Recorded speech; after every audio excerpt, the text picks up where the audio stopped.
We. Hello. Don't be scared. Sharon Horne-Ellstrom here, but you can call me Pajama Grandma. Today is day 383, also day 4 of the Daily Scare Share. Doing one thing a day from this little journal book, do one thing a day that scares you.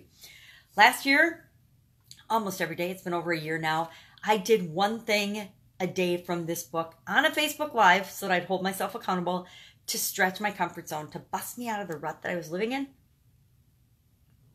like sneaking drinks of coffee during my video, and just move me toward what it is that I'm here for on the planet, yes, and what I want to do with my life.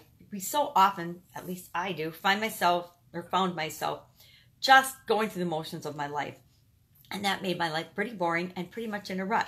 So my daughter challenged me to actually look at this book, and then I challenged myself to do one thing every single day out of it to stretch my comfort zone and get me back on track of living the life that I want to lead, not the life that I think I had to be leading or I just kind of fell my way into.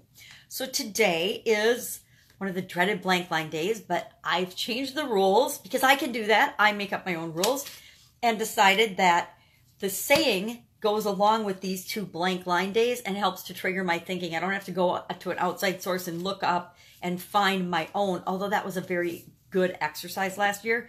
Find my own comfort zone triggers. That really helped a lot. So today is when 2 paths open before you, take the harder one. And that was said, it's a Nepalese proverb from Nepal, people from Nepal. We talked yesterday about how amazing they are. It's where the Sherpas are and Mount Everest is.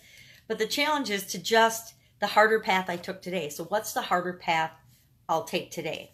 Well, I wrote down that I'm going to hold myself more accountable for results today.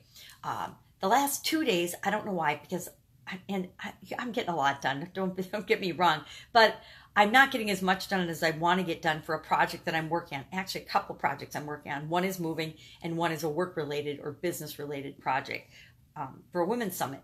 And I want to be making more progress toward each of those projects. And I mean visible progress that I see. I don't care what anybody else says or sees, but visible progress in terms of getting the results that I want and I want to see.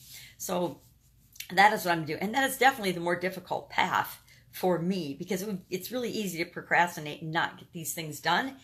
And I know that that doesn't make me feel awesome. So if it doesn't make me feel great, then I know that I need to be taking a different path and holding myself more accountable.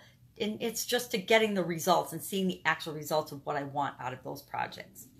So what could you do today when faced with 2 paths? How can you decide to take the harder path? And again, yesterday I defined harder as what is in my own best interest and will help me to develop personally the most. That's what I consider harder. It doesn't have to necessarily be physically harder or more demanding. Maybe it's just a little bit more emotionally demanding and harder, and it's scarier. That's what this is all about, stretching your comfort zone. So maybe the harder, defined as scarier path, is the one that you need to take today. Go ahead, take whichever path makes sense to you when faced with a dilemma or an option or an opportunity to choose, and choose what feels right to you and is in your best interest, your real big picture best interest. That's it. Go out, make it a fantastic day, and I will, of course, be with you tomorrow. Bye. Pajama Grandma out. Don't be scared. You got this.